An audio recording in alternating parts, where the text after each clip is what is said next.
Srinivas Dasari Telugu vlogs YouTube ఛానల్కి అందరికీ స్వాగతం. ఫ్రెండ్స్, ఈరోజు వీడియోలో మనం ముందు చేసిన వీడియోలకి కంటిన్యూస్గా 251 నుంచి 300 క్వశ్చన్లు అనాలిసిస్ చేద్దాం మిత్రులారా. దీనికంటే ముందు కూడా ఎవరైనా కొత్తగా చూస్తున్న వారైతే దీనికంటే ముందు మనం ఒక 5 వీడియోలు అప్లోడ్ చేయడం జరిగింది యూట్యూబ్లో. ఇవి ఏంటంటే మనకు తెలుగు సాహిత్యం సంబంధించినటువంటి ముఖ్యమైనటువంటి కొన్ని క్వశ్చన్లు గత కొన్ని రోజులుగా అనాలిసిస్ చేస్తున్నాం మిత్రులారా. కొత్తగా చూస్తున్న వారు తప్పకుండా కింద డిస్క్రిప్షన్లో లింక్స్ ఇస్తాను.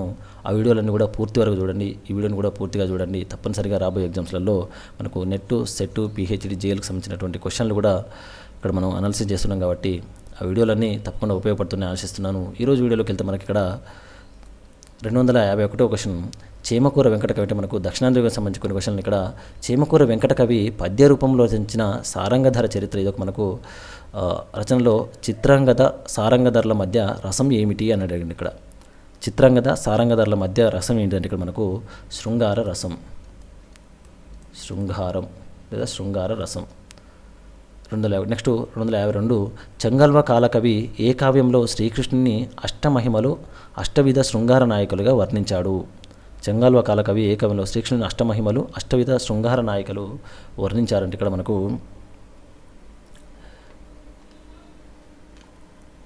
అష్టవిధ శృంగార నాయకులు ఏంటంటే రాజగోపాల విలాసం, రాజగోపాల విలాసం. రాజగోపాల విలాసంలో శ్రీకృష్ణుని అష్టమహిమలు అలాగే అష్టవిధ శృంగార నాయకులు ఉంటారు మనకు మిత్రులారా. ఇవి నేను చెప్తాను. విరహోత్కంఠిత, ఖండిత, విరహోత్కంఠిత ఇట్లాంటి 8 మంది ఉంటారు మనకు. అలా గురించి చెప్తాను మిత్రులారా. నెక్స్ట్ 253 అన్నూరు శాసనకర్త ఎవరు? అన్నూరు శాసనకర్త ఎవరు అంటే ఇక్కడ మనకు అల్లసాని పెద్దన, అల్లసాని పెద్దన. ఇది అన్నూరు మరియు కోకటం ఈ రెండు కూడా శ్రీకృష్ణదేవరాయలు అల్లసానికి పెద్దనకి ఇచ్చినటువంటి అగ్రహారాలు. అన్నూరు కోకట, అన్నూరు శాసనం, అల్లసాని పెద్దన. ఇక్కడ మనకు అన్నూరు మరియు కోకటం ఈ రెండు కూడా శ్రీకృష్ణదేవరాయలు పెద్దనకి ఇచ్చినటువంటి అగ్రహారాలు. నెక్స్ట్ 254 తెలుగులో మార్గ కవిత పద్ధతికి ఆద్యుడు ఎవరు? మార్గ కవిత పద్ధతికి ఆద్యుడు అంటే మనకు ఫస్ట్ గుర్తుకొచ్చేది ఎవరంటే నన్నే చూడని ఆన్సర్ పెట్టేస్తాను డైరెక్ట్. కానీ ఇక్కడ ఏం గుర్తుపెట్టుకోవాలి మిత్రులారా, మార్గ కవిత అలాగే వస్తు కవిత. మార్గ కవిత, వస్తు కవిత లేదా వస్తు కవిత. దీన్ని ఉపయోగించినటువంటి ఈ పద్ధతిని ఉపయోగించింది మొట్టమొదటిగా ఉపయోగించింది పదాలను ఉపయోగించింది మనకు నన్నె చోడుడు. కానీ ఈ పద్ధతికి అసలు ఈ మార్గ కవిత అనే పద్ధతికి ఆద్యుడు ఎవరంటే మనకు నన్నయ్య, 11వ శతాబ్దానికి చెందినటువంటి నన్నయ్య. సో ఇక్కడ మనకు ముందు మార్గ కవిత అనగానే నన్ను చూడని ఆన్సరు పెట్టొద్దు. మార్గ కవిత, వస్తు కవిత అనే పదాలను వాడింది మనకు నన్నెచోడుడే, కానీ మార్గ కవిత అనే పద్ధతికి ఆద్యుడు ఎవరంటే మనకు నన్నయ్య. ఓకే, నెక్స్ట్ క్వశ్చన్ చూసుకుంటే బువ్వకు సరిపోవునన్ని గవ్వలు లేకపోయినా మువ్వపు కవితలు రచించిన కవి ఎవరు? చాలా బాగుంది మనకి ఇక్కడ సెంటెన్సు. బువ్వకు సరిపోవునన్ని గవ్వలు లేకపోయినా మువ్వపు కవితలు రచించిన కవి ఎవరు అంటే ఇక్కడ మనకు వానమామలై వరదాచార్యులు. వానమామలై వరదాచార్యులు గుర్తుపెట్టుకుంటుందా? వానమామలై వరదాచార్యులు. బువ్వకు సరిపోవునన్ని గవ్వలు లేకపోయినా మువ్వపు కవితలు రచించిన కవి ఎవరంటే వానమామలై వరదాచార్యులు. నెక్స్ట్ పొనగంటి తెలగన రచించిన యయాతి చరిత్రకు వ్యాఖ్యానం రాసింది ఎవరు? పొనగంటి తెలగన రచించిన యయాతి చరిత్రకు వ్యాఖ్యానం రాసింది ఎవరు అంటే ఇక్కడ మనకు కపిలవాయి లింగమూర్తి.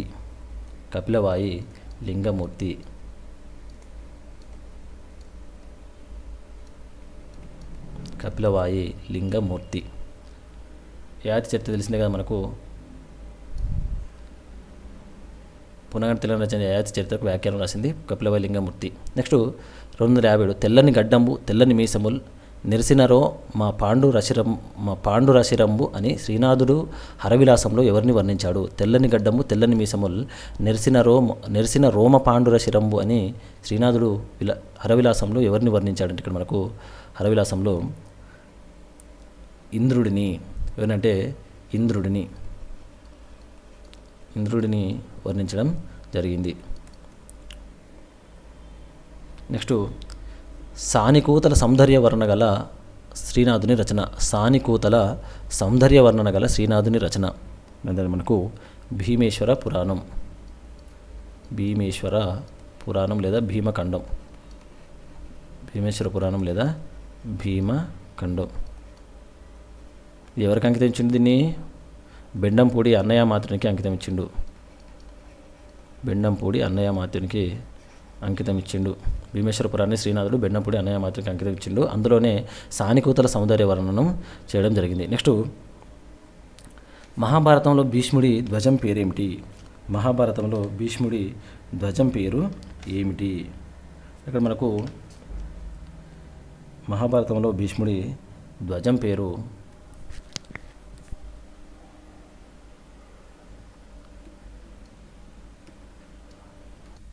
ఇక్కడ మనకు 259 ఆన్సర్ ఏంటంటే తాళధ్వజం. తాళధ్వజం. భీష్ముడి యొక్క ధ్వజం పేరు తాళధ్వజం.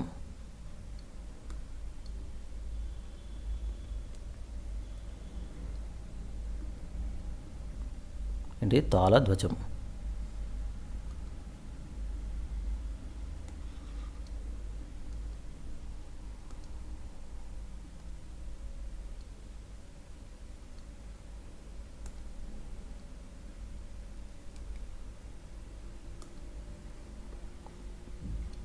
తాళధ్వజం.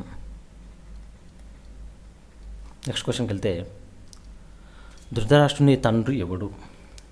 ధృతరాష్ట్రుని తండ్రి ఎవరు? ఇక్కడ మనకు 260 క్వశ్చన్. ధృతరాష్ట్రుని తండ్రి ఎవరు అంటే ఇక్కడ మనకు విచిత్రవర్యుడు.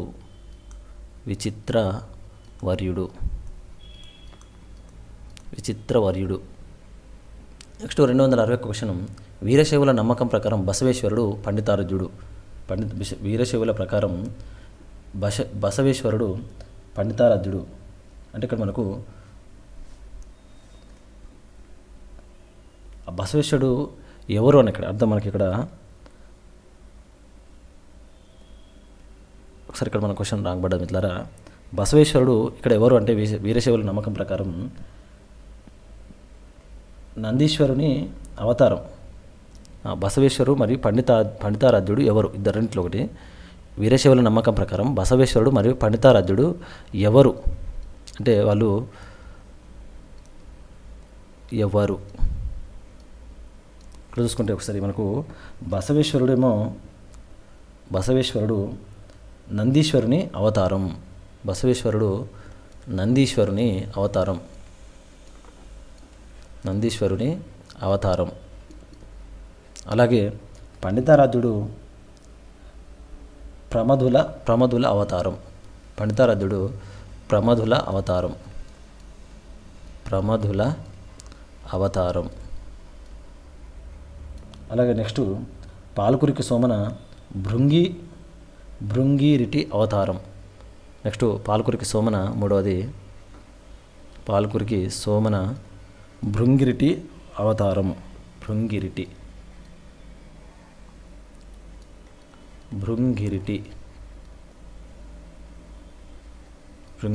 అవతారం. గుర్తుపెట్టుకోవాలి మిత్రులారా, ఇది చాలా ఇంపార్టెంట్. బసవేశ్వరుడేమో నందీశ్వరుని అవతారం, పండితారాధ్యుడు ప్రమధుల అవతారం, ఇక్కడ పాల్కురికి సోమనాథ్ మనకు భృంగిరిటి అవతారం. నెక్స్ట్ అంటే వీరశైవుల నమ్మకం అన్నమాట. అది వీరశైవుల నమ్మకం ప్రకారం అవి ముగ్గురు వాళ్ళ పేర్లు. నెక్స్ట్, అవతారాలు. పురాణ శైలిలో రచించబడ్డ ఇతిహాసం ఏది? 262. పురాణ శైలిలో రచించబడ్డ ఇతిహాసం ఏది అంటే ఇక్కడ మనకు ఉత్తర హరివంశం.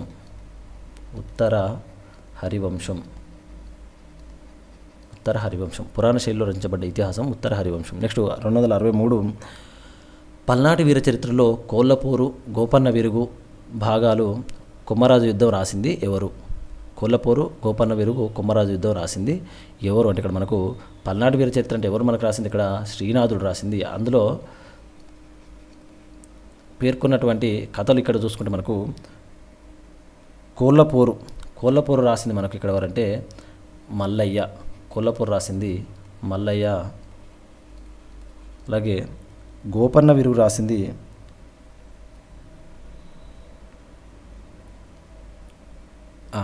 కోళ్ళపోరు గోపన్న విరుగు ఈ రెండు కూడా మల్లయ్యనే రాసిండు. కోళ్ళపోరు గోపన్న విరుగు రెండు మల్లయ్య. కొమరాజు యుద్ధం రాసింది మాత్రం కొండయ్య. ఎవరు? కొండయ్య. కోళ్ళపోరు గోపన్న విరుగు రాసింది మల్లయ్య, కొమరాజు యుద్ధం రాసింది కొండయ్య. మరి పల్నాటి వీర చరిత్ర రాసింది శ్రీనాథుడు. అందులో పేర్కొన్న కథలు రాసింది ఇక్కడ ఎవరంటే కోళ్ళపోరు గోపన్న విరుగు రెండు మల్లయ్య రాస్తే కొమరాజు యుద్ధం కొండయ్య రాయడం జరిగింది. Next question 264. సంస్కృతంలో కథా సరిత్సాగరం రాసింది ఎవరు? సంస్కృతంలో కథా సరిత్సాగరం రాసింది ఎవరు? ఇక్కడ మనకు సోమదేవ భట్టు.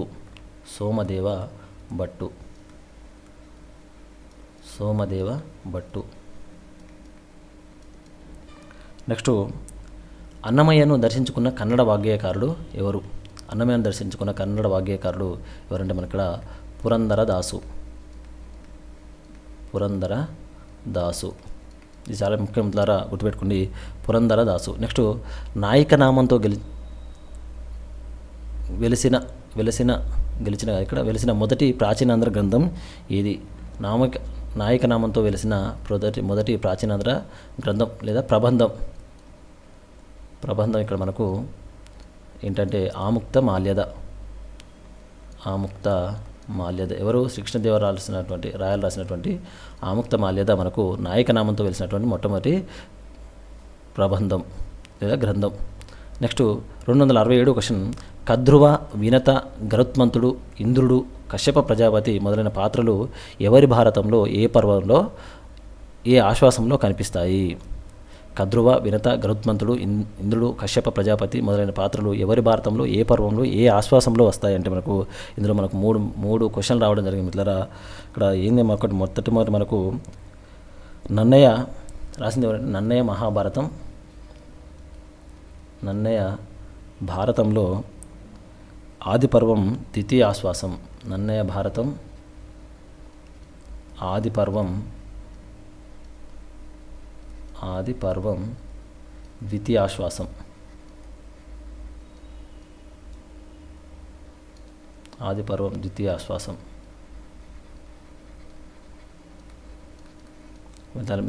కద్రువ, వినత, గరుత్మంతుడు, ఇంద్రుడు, కశ్యప ప్రజాపతి నన్నయ్య ఎక్కడ వస్తాయంటే నన్నయ్య భారతంలో ఆది పర్వం ద్వితీయ ఆశ్వాసంలో వస్తాయి.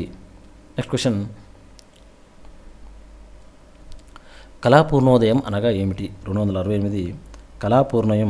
కళాపూర్ణోదయం అనగా ఏమిటి అంటే ఇక్కడ మనకు ప్రణయ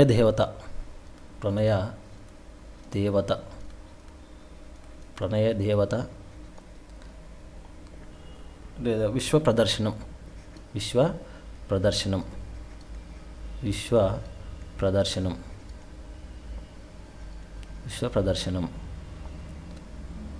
నెక్స్ట్ లలాటేక్షణ భక్తిశీలుడు ఎవరు?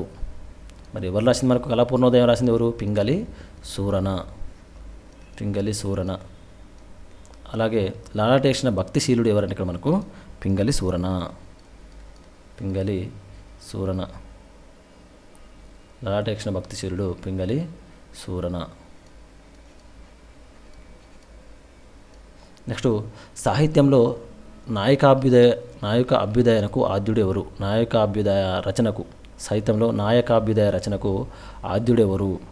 మనకు అభ్యుదయ కావ్యాలు ఉంటాయి కొన్ని. నాయకాభ్యుదయం, అచ్యుతాభ్యుదయం, రాఘవాభ్యుదయం, రఘునాథాభ్యుదయం ఇట్లాంటి రచనలన్నీ ఉంటాయి మిత్రులారా. ఇవన్నీ ఎక్కడంటే మనకు ఈ నాయకాభ్యుదయమునకు ఎవరంటే రఘునాథ నాయకుడు.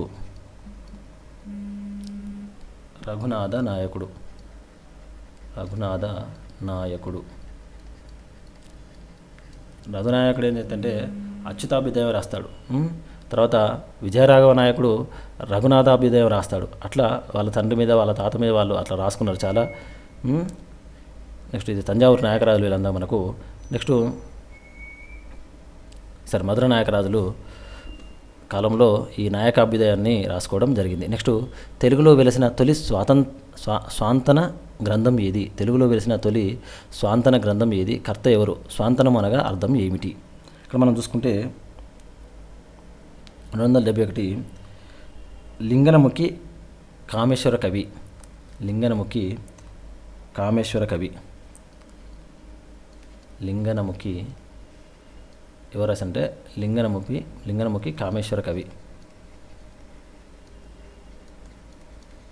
లింగనముఖి కామేశ్వర కవి.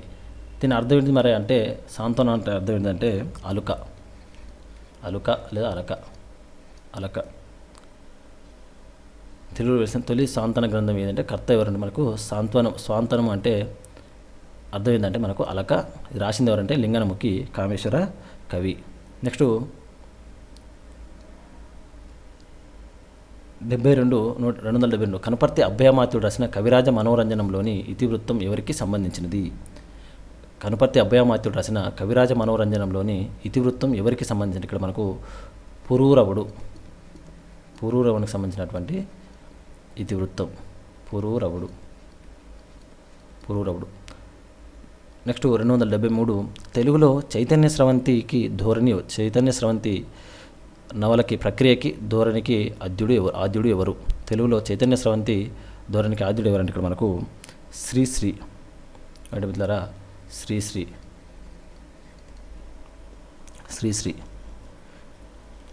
నెక్స్ట్ 274 తెలుగులో వచ్చిన చైతన్య స్రవంతి ధోరణిలో వచ్చిన మొదటి నవల.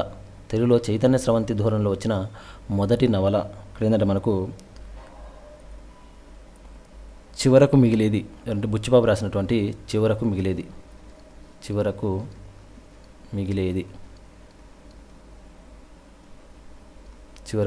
తెలుగులో చైతన్య స్రవంతి ధోరణిలో వచ్చిన మొదటి నవల ఏంటంటే చివరకు మిగిలేది. ఎవరు రాసింది? ఇది బుచ్చిబాబు. నెక్స్ట్ తెలుగులో వచ్చిన పూర్తి చైతన్య స్రవంతి నవల ఏంటంటే మనకు అంపశయ్య. ఏంటిది? అంపశయ్య.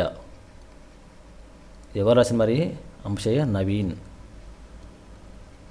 నవీన్ రాసినటువంటి అంపశయ్య తెలుగులో వచ్చినటువంటి పూర్తి చైతన్య స్రవంతి నవల. ఇక్కడ మనకు తెలుగులో చైతన్య స్రవంతి ధోరణికి ఆద్యుడు ఎవరంటే శ్రీశ్రీ. తెలుగులో వచ్చిన చైతన్య స్రవంతి ధోరణిలో వచ్చిన మొదటి నవల ఏంటంటే చివరకు మిగిలేది. అంటే మొత్తం అంటే పూర్తి చైతన్య స్రవంతి నవల ఏంటంటే మనకు అంపశయ్య నవీన్ రాసినటువంటి అంపశయ్య. ఇంకా మిత్రులారా ఇంకా మనకు శ్రీశ్రీ ఏంటంటే కోనేటి రావు ఉంటుంది. కోనేటి రావు, ఒసే తువ్వాలందుకు అవన్నీ కూడా చైతన్య స్రవంతి ధోరణిలో ఉన్నటువంటి నవల. అంటే పూర్తిగా కాదు, అట్లా ఇంతసేపు మనం దానికి మార్గ పద్ధతికి ఆద్యుడు ఎవరంటే మనం నన్నయ్య ఎలా చెప్పుకున్నాం. ఇక్కడ మనం చైతన్య స్రవంతికి ఆద్యుడు ఎవరంటే ఇక్కడ మనకు శ్రీశ్రీ. ఎందుకంటే కోనేటి రావు అలాగే ఒసే తువ్వాలందుకో ఆ రచనలన్నీ కూడా మనకు చైతన్య స్రవంతి ధోరణిలో కొద్దిగా ఉండడం జరిగింది. ఇక్కడ నెక్స్ట్ క్వశ్చన్ చూసుకుంటే మనకు శ్రీశ్రీ చైతన్య స్రవంతి ఇక్కడ వచ్చింది క్వశ్చన్ మనకు మళ్ళీ అదే క్వశ్చన్ వచ్చింది. శ్రీశ్రీ చైతన్య స్రవంతి ధోరణిలో ఉన్న రచనలు ఏంటంటే ఒసే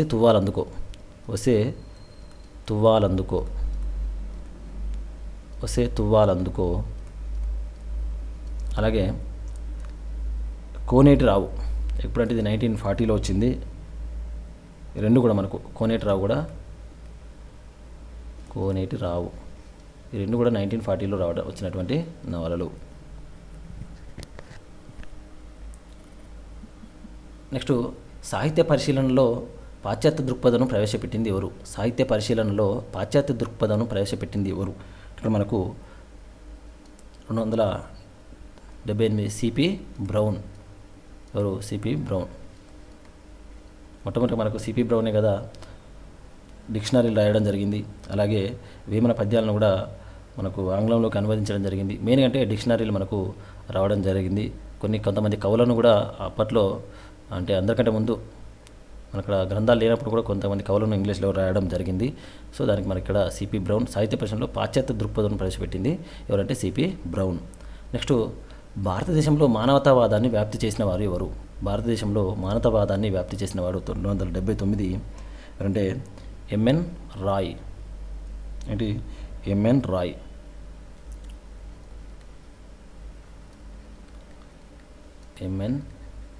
రాయ్. మానవతావాదాన్ని వ్యాప్తి చేసిన వారు ఎంఎన్ రాయ్. నెక్స్ట్ పరిచిత లేఖలు ఎవరికి సంబంధించినవి?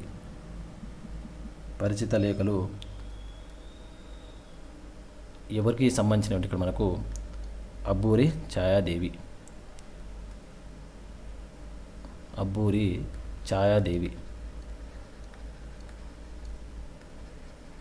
అబ్బూరి ఛాయాదేవి.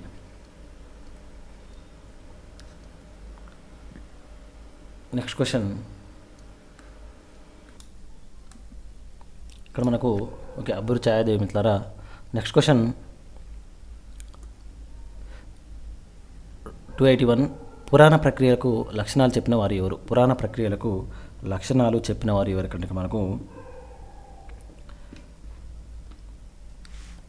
పురాణం పంచలక్షణం అని అంటారు కదా, పురాణం పంచలక్షణం అని అంటారు. ఏంటిది? పురాణం పంచలక్షణం. పురాణం పంచలక్షణం.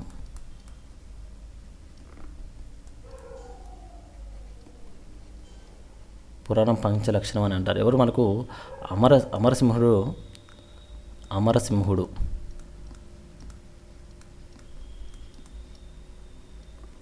అమరసింహుడు ఏం చెప్పంటే సర్గచ్చ ప్రతిసర్గచ్చ వంశో మన్వంతరానికి చ వంశానుచరితం పురాణాన్ని అని చెప్తారు. పురాణి అదే సర్గచ్చ ప్రతిసర్గచ్చ వంశో మన్వంతరానికి చ వంశానుచరితం పురాణం పంచలక్షణం అంటాడు. Yes correct. ఇది సర్గచ్చ ప్రతిసర్గచ్చ అంటే సర్గం, ప్రతిసర్గం, వంశం, మన్వంతరం ఇట్లాంటి పంచలక్షణాలను మనకు అమరసింహుడు చెప్పడం జరిగింది. నెక్స్ట్ ఇక్కడ క్వశ్చన్ చూసుకుంటే మనకు 282 శిష్ట ఉమామహేశ్వరరావు రచనలు. నవమి చిలుక, విష్ణుధనువు, అలాగే నవమి చిలుక, విష్ణుధనువు. మెయిన్గా ఈయన ఏం చెప్పుకున్నాడంటే ఆయన కవితల్ని ప్రహ్లాద కవిత్వం అని పేరు పెట్టుకోవడం జరిగింది. అంటే తన యొక్క నూతన కవిత్వానికి ప్రహ్లాద కవిత్వం అని ఎవరిది అని క్వశ్చన్ రావచ్చు. ఇక్కడ మనకు తన కవితలకు తానే ఏమని చెప్పుకున్నాడు అంటే నా నూతన కవిత్వానికి ప్రహ్లాద కవిత్వం అని పేరు పెట్టుకున్నాడు. ప్రహ్లాద కవిత్వం అని చెప్పుకోవడం జరిగింది. ఆయన రచనలు ఏంటి? నవమి చిలుక, విష్ణుధనువు. నెక్స్ట్ 383 ఉత్తర దిక్కు అధిపతి కుబేరుడు యొక్క భార్య పేరు ఏమిటి? అతని రాజధాని ఏమిటి అని ఇక్కడ జరిగితే మనకు ఆయన యొక్క భార్య ఎవరంటే చిత్రరేఖ. భార్య పేరు చిత్రరేఖ. మరి రాజధాని ఏంటంటే మనకు మహోదయం.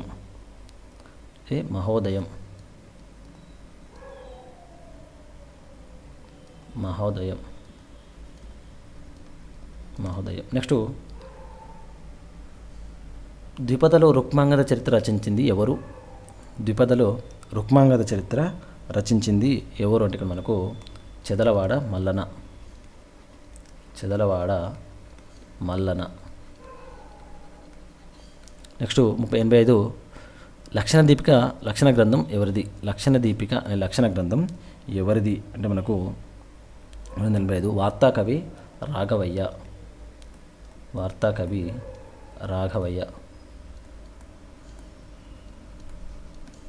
నెక్స్ట్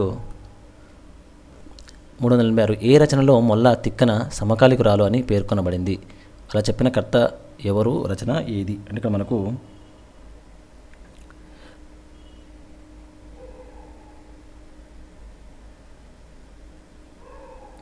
286 మిత్రులారా, నెంబర్ లాంగ్ పడ్డాయి. 286 మన క్వశ్చన్ ఆన్సర్ ఏంటంటే ఏకామ్రనాథుడు రచించినటువంటి ప్రతాప చరిత్రలో. ఏకామ్రనాథుడు రచించిన ప్రతాప చరిత్ర.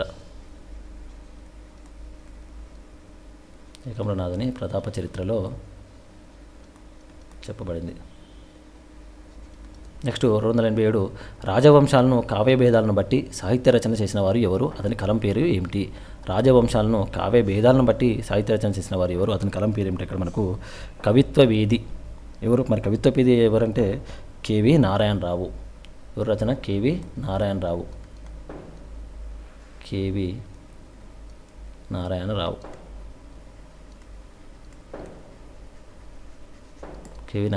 ఏంటి కలం పేరు అంటే కవిత్వవేది కేవి నారాయణరావు. నెక్స్ట్ తెలుగు ప్రతీకవాద కవులపై ఎవరి ప్రభావం ఎక్కువగా ఉన్నది? తెలుగు ప్రతీకవాద కవులపై ఎవరి ప్రభావం ఎక్కువ ఉన్నదంటే మనకు టిఎస్ ఇలియట్. ఇట్లాంటి పాశ్చాత్యుల మీద క్వశ్చన్లు అడగడం జరుగుతుంది మిత్రులారా. ఇక్కడ మనకు ఆన్సర్ ఏంటంటే టిఎస్ ఇలియట్. ప్రతీకవాద కవులపై ఎవరి ప్రభావం ఉన్నదంటే టిఎస్ ఇలియట్. నెక్స్ట్ ప్రతీకవాద కవులు ఎవరున్నారు మనకంటే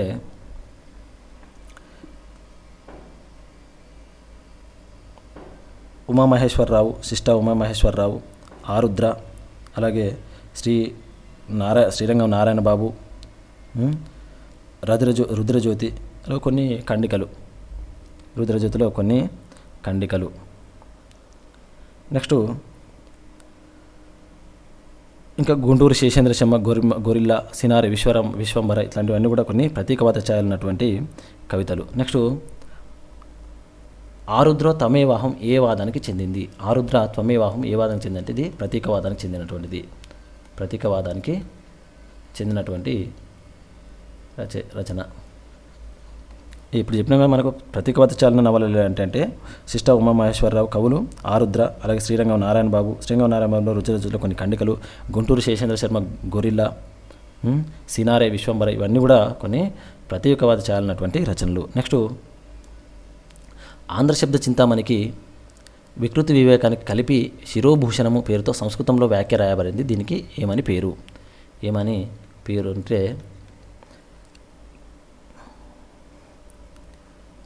అహోబిల పండితుడు రాసినటువంటి అహోబిల పండితీయం.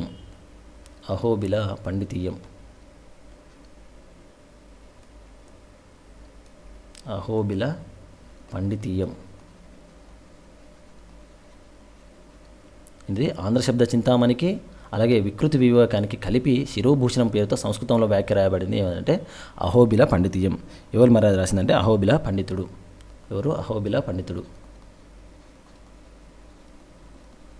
అహోబిల పండితుడు రాసినటువంటి అహోబిల పండితీయం. నెక్స్ట్ 391 నెంబర్లు తప్పుపడ్డాయి. 291 నెక్స్ట్ బ్రహ్మర్షి నామంతో ప్రచారమైన పురాణం ఏది? అంటే ఇక్కడ మనకు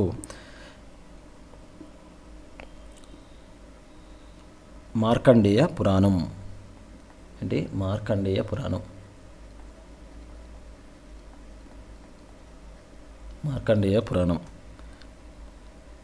మిత్రులారా, దీన్ని మనకు పైన ఉన్నటువంటి ఈ అహోబిల పండితయాన్నే దేంతో పోలుస్తారంటే పతంజలి మహాభాష్యంతో పోలుస్తారు. ఇది కూడా క్వశ్చన్ అవ్వచ్చు. పతంజలి మహాభాష్యంతో పోలుస్తారు.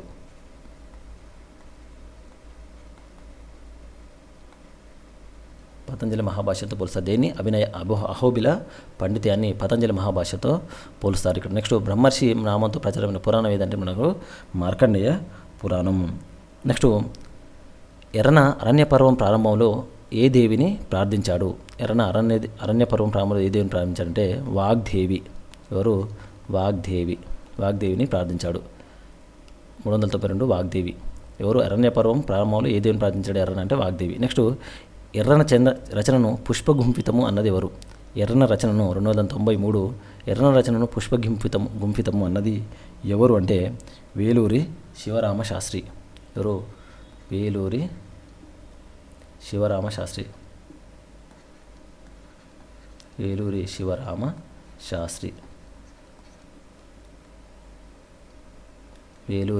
శాస్త్రి. నెక్స్ట్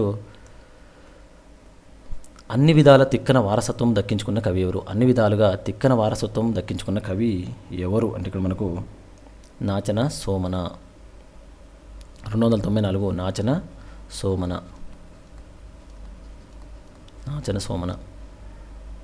295 బసవపురాణంలో సిరియాలుని భార్య తిరువెంగనాచి అయితే హరవిలాసంలో చిరుతొండ నమ్మి భార్య ఎవరు? బసవపురాణంలో సిరియాలుని భార్య తిరువెంగనాచి అయితే హరవిలాసంలో చిరుతొండ నమ్మి భార్య ఎవరు అంటే ఇక్కడ మనకు అది కూడా సేమ్ తిరువెంగలనాచి.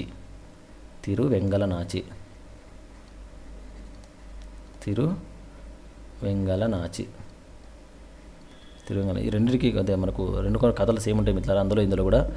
నెక్స్ట్ గోదావరి అందాలు పరిసర వర్ణన చేసిన శ్రీనాథుని రచన ఏది? గోదావరి అందాలు పరిసర వర్ణన చేసిన శ్రీనాథుని రచన ఏదంటే మనకి ఇక్కడ భీమేశ్వర పురాణం లేదా భీమఖండం. భీమేశ్వర పురాణం లేదా భీమఖండం. నెక్స్ట్ 297 శ్రీనాథుడు వీరభద్రారెడ్డి కొలువునందు ప్రవేశం పొందుటకు చేసిన రచన ఏది? శ్రీనాథుడు వీరభద్రారెడ్డి కొలువునందు ప్రవేశం పొందుటకు చేసిన రచన ఏది అంటే ఇది కూడా మనకు భీమఖండమే. భీమఖండం, ఇది భీమఖండం లేదా భీమేశ్వర పురాణం అని కూడా అంటారు. ఎవరికి అంకితం ఇచ్చిన మరి ఇది మనకు బెండంపొడి అన్నయమాత్యునికి అంకితం ఇవ్వడం జరిగింది. నెక్స్ట్ 298 సత్యకథనానికి అత్యంత ప్రాధాన్యం ఇవ్వవలసిన సాహిత్య ప్రక్రియ ఏది? సత్యకథనానికి అత్యంత ప్రాధాన్యం ఇవ్వవలసిన రచన ఏది, ప్రక్రియ ఏదంటే మనకు స్వీయ చరిత్ర లేదా ఆత్మకథ. స్వీయ చరిత్ర లేదా ఆత్మకథ. నెక్స్ట్ 299 జానపద కథ సాహిత్యంలో ఎల్లమ్మ కథ తప్ప మిగతా స్త్రీ పాత్రలు అన్నిటికీ పురుషులు ధరించే జానపద కళారూపం ఏది? అదే మిత్రులారా, జానపద కథా సాహిత్యంలో ఎల్లమ్మ కథ తప్ప మిగతా స్త్రీ పాత్రలు అన్నింటికీ పురుషులు ధరించే జానపద కళారూపం ఏదంటే ఇక్కడ మనకు చిందు యక్షగానం లేదా చిందు భాగవతం. ఏదైనా వచ్చు, చిందు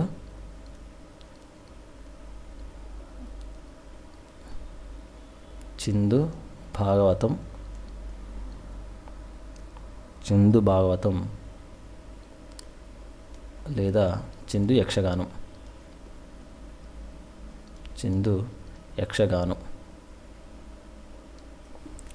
నెక్స్ట్ 300 మందారం వ్యాఖ్యానం వాల్మీకి రామాయణానికి తెలుగులో అనువాదంగా రాసిన కర్త ఎవరు? మందారం వ్యాఖ్యానం వాల్మీకి రామాయణానికి తెలుగులో అనువాదంగా రాసిన కర్త ఎవరు అంటే ఇక్కడ మనకు వావికొలను సుబ్బారావు.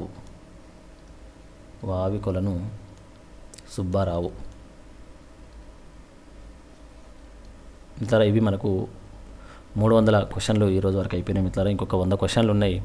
100 చిల్లర ఉన్నాయి. వీళ్ళని వాటిని కూడా ఒక వీడియో లేదా 2 వీడియోలో చేయడానికి ట్రై చేస్తాను.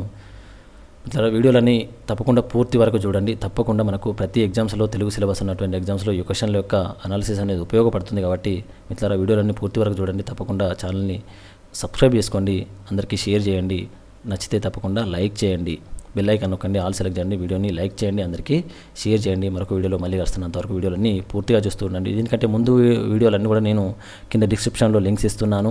అలాగే ఎవరైనా వాట్సాప్లో జాయిన్ కాకుంటే కింద వాట్సాప్లో జాయిన్, మీకు ఏ డౌట్ వచ్చినా కామెంట్ చేయండి, ఏదైనా తప్పకుండా కామెంట్ చేయండి, రిప్లై ఇస్తాను. ఓకేనా? మరొక వీడియోలో వస్తాను, అంతవరకు వీడియోలని పూర్తిగా చూస్తూ ఉండండి.